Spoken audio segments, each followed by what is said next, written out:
Merci à tous d'être venus nombreux. Merci à tous d'être venus nombreux. Comme nous l'avons promis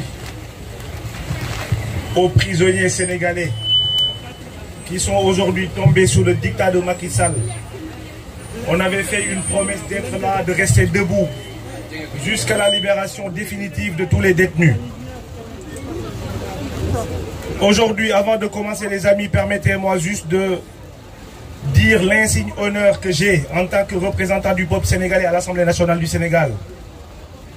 D'aujourd'hui, d'accueillir, comme Moussa l'a dit tout tantôt, Monsieur Jean-Luc Mélenchon qu'on ne présente plus, et l'ensemble des députés de la LFI-NUPES et l'ensemble de leurs collaborateurs. Monsieur Mélenchon, merci d'être là. Monsieur Arnaud Le Gall, merci d'être là. Le peuple sénégalais aujourd'hui est reconnaissant le combat des peuples, le peuple qui lutte aujourd'hui est honoré par votre présence ici ce soir. Je me permets juste de rappeler cette collaboration que nous avons eue avec ces députés, avec le NUPES en général, plus particulièrement la LFI, à travers cette convention d'extradition judiciaire, à travers cette loi scélérate que Macky Sall a voulu faire passer à l'Assemblée nationale française, à travers une loi qui est scélérate. Et n'eût été la présence de ces vaillants députés, sous la conduite de M. Arnaud Le Gall ici présent, on a vu l'excellent travail qui avait été fait aujourd'hui pour que cette loi ne puisse passer sans débat. Et on a vu assister tous ici les développements qui ont été faits pour montrer au monde entier que Macky Sall introduit des lois sur le terrorisme, pas pour combattre le vrai terrorisme, mais pour bâillonner l'opposition sénégalaise de manière générale. Donc rien que pour ça, un tonnerre d'applaudissements, messieurs.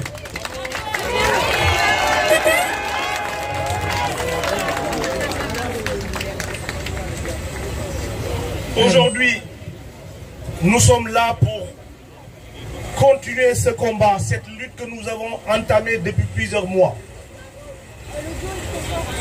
Cette lutte, M. Mélenchon, qui a valu aujourd'hui, jamais de l'histoire politique du Sénégal, on a assisté, on a vu un président de la République qui a autant orchestré dans ce qu'on appelle les libertés individuelles.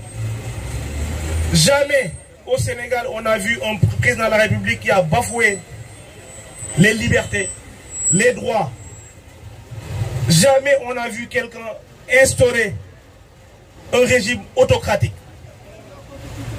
Ce qui nous a valu aujourd'hui au Sénégal, une centaine de jeunes Sénégalais innocents, des manifestants, massacrés, assassinés par la police de Macky Sall depuis 2021, sans qu'aucune enquête ne soit diligentée. Le régime de Macky Sall, c'est la dissolution illégale du parti PASTEF.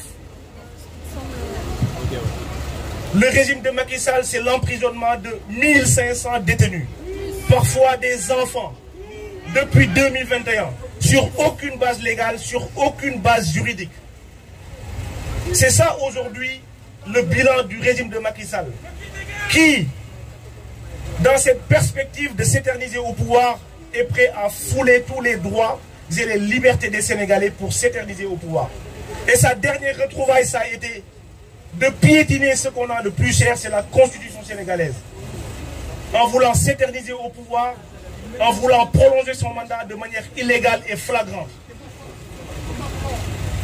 Ça, aujourd'hui, ce que nous attendons de la France, ce que nous attendons de la communauté internationale, comme nos organisations politiques l'ont toujours fait. Nous sommes là pas pour le combat des partis politiques, mais pour le combat des peuples.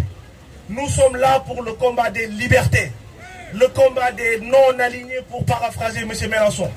Le combat des gens qui luttent pour la démocratie. Comme on a l'habitude de le dire, la démocratie c'est nulle part, c'est partout ou nulle part. Il ne peut pas y avoir de démocratie à géométrie variable.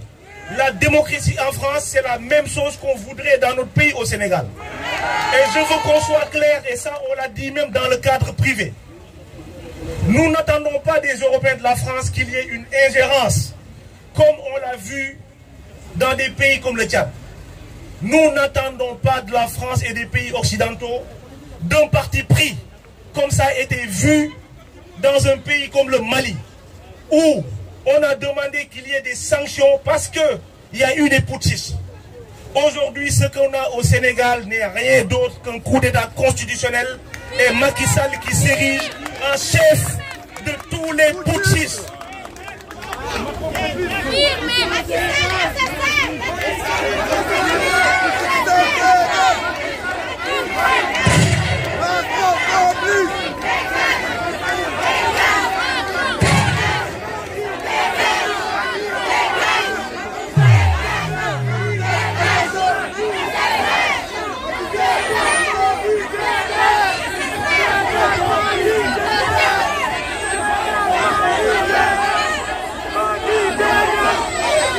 Merci monsieur, merci. Donc monsieur Mélenchon, encore une fois, et tout l'ensemble de son équipe là et les filles, nous remercions vraiment d'être là pour le combat, les valeurs que nous partageons, les valeurs universelles. C'est hyper important. Je le disais tantôt, nous ne sommes pas là pour le combat d'une certaine oligarchie, mais nous sommes là pour le combat des peuples. Et ça, c'est hyper important. Et je pense que si M. Mélenchon a accepté aujourd'hui d'être là pour soutenir les Sénégalais dans leur combat, c'est parce que la démocratie aujourd'hui est mise à terre, la démocratie est mise à mort par Macky Sall. C'est pour ça que nous demandons à tout à chacun de continuer à lutter jusqu'à ce que tous les détenus politiques, qui je rappelle, ils sont au nombre de 1500, sortent tous. Et la deuxième des choses, qu'on puisse organiser des élections à date issue, c'est-à-dire d'ici la mi-mars, pour que les Sénégalais puissent choisir le président pour un changement structurel et définitif.